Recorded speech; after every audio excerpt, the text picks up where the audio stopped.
नमस्कार, सुजस खास बुलेटिन में आपका स्वागत है। मैं हूं आपके साथ निशा शर्मा और आज हम बात करने वाले हैं वन अभयारण्य के बारे में। जी हां, आपको बता दें कि राजस्थान की भजनलाल सरकार यूं तो वन अभयारण्यों के संरक्षण के लिए लगातार काम कर रही है और उन्हें अच्छा बनाने के लिए भी प्रयास कर रही है।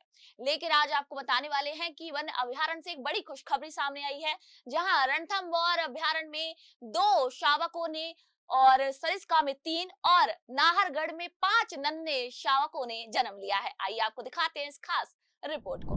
राजस्थान में वन पर्यावरण और वन्य जीवों के संरक्षण के लिए लगातार काम किया जा रहा है। राजस्थान के विभिन्न संरक्षित क्षेत्रों में 3 बाघिनें नवजात शावकों के साथ दिखाई दी हैं। रणथंभौर में 2, सरिस्का में 3 और नाहरगढ़ जैविक उद्यान में 5 शावकों का जन्म हुआ है, जिससे कुल मिलाकर 10 नन्हे बाघ शावकों का आगमन राजस्थान में हुआ है। यह प्रदेश सरकार की वन्य जीव संरक्षण नीतियों, पर्यावरण संरक्षण प्रयासों और बाघ संरक्षण कार्यक्रम की सफलता को रेखांकित करती है। वहीं रणथंभौर से एक बार फिर खुशखबरी सामने आई है। वन्य जीवों के संरक्षण को लेकर सरकार की नीतियों, पर्यावरण संरक्षण प्रयासों और बाघ संरक्षण कार्यक्रम की सफलता ही है कि प्रदेश का सबसे बड़ा रणथंभौर टाइगर रिजर्व इन दिनों लगातार सुर्खियों में बना हुआ है। रणथंभौर टाइगर रिजर्व से आज एक बार फिर सुखद और खुशखबरी वाली खबर सामने आई है, जिसे लेकर रणथंभौर वन प्रशासन सहित वन्य जीव प्रेमियों में खुशी की लहर है। दरअसल आज रणथंभौर की बाघिन टी 111 शक्ति 2 नन्हे शावकों के साथ नजर आई। बाघिन टी 111 शक्ति ने 2 शावकों को जन्म दिया है। बाघिन टी 111 शक्ति रणथंभौर के जोन नंबर 4 में जामुनधे वन क्षेत्र में आज अपने 2 शावकों के साथ दिखाई दी। पार्क भ्रमण पर गए पर्यटकों और गाइड ने बाघिन और शावकों की तस्वीर भी अपने मोबाइल कैमरों में कैद की और वन विभाग को इसकी सूचना दी। पर्यटकों और गाइडों की सूचना पर वन विभाग ने बाघिन और शावकों की सुरक्षा को लेकर मॉनिटरिंग बढ़ा दी है। बाघिन टी 111 के 2 नन्हे शावक दिखाई देने से रणथंभौर में बाघों के कुनबे में और बढ़ोतरी हुई है। बाघिन टी 111 शक्ति रणथंभौर की प्रसिद्ध बाघिन टी 19 कृष्णा की बेटी है। वहीं बाघिन टी 111 शक्ति के शावकों का पिता रणथंभौर का टाइगर टी 121 बताया जा रहा है। बाघिन टी 111 शक्ति का यह दूसरा प्रसव है। पूर्व में बाघिन टी 111 ने 3 शावकों को जन्म दिया था और अब दूसरी बार बाघिन 2 नन्हे शावकों के साथ नजर आई है।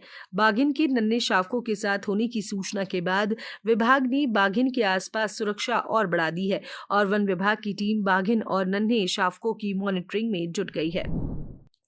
वन्य जीवों के संरक्षण को लेकर वन्य जीवों की गणना की जाती है। बुद्ध पूर्णिमा के मौके पर वन्य जीवों की गणना की जाती है।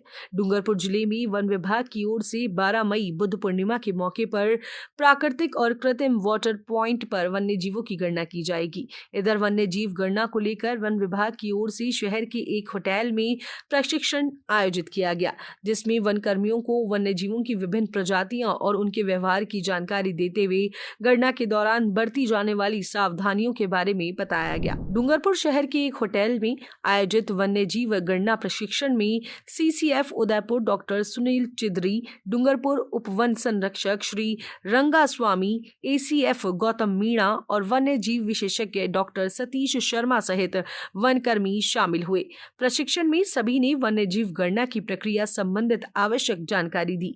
इसके बाद वन्य जीव विशेषज्ञ डॉक्टर सतीश कुमार शर्मा ने प्रशिक्षण में भाग लेने वाले प्रतिभागियों को पीपीटी के माध्यम से वन्य जीव गणना के प्रोटोकॉल की पालना करने, जंगल में क्या क्या सावधानियां रखनी चाहिए, वन्य जीवों की पहचान कैसे करनी है, भरे जाने वाले प्रपत्रों की जानकारी प्रदान की। इस मौके पर सीसीएफ सुनील चिद्री ने वन्य जीव गणना से पूर्व सभी वाटर होल्स का सर्वे करते हुए जिन वाटर होल्स में पानी नहीं है उनमें पानी उपलब्ध करवाने के भी निर्देश दिए। इस मौके पर डूंगरपुर उपवन संरक्षक श्री रंगा स्वामी ने बताया कि 12 मई बुद्ध पूर्णिमा को सुबह 8 बजे से जिले के 40 वाटर होल्स पर वन्य जीवों की गणना की जाएगी, जिसमें स्तनधारी पक्षी और रेप्टाइल्स की प्रजाति के जीवों को शामिल किया गया है।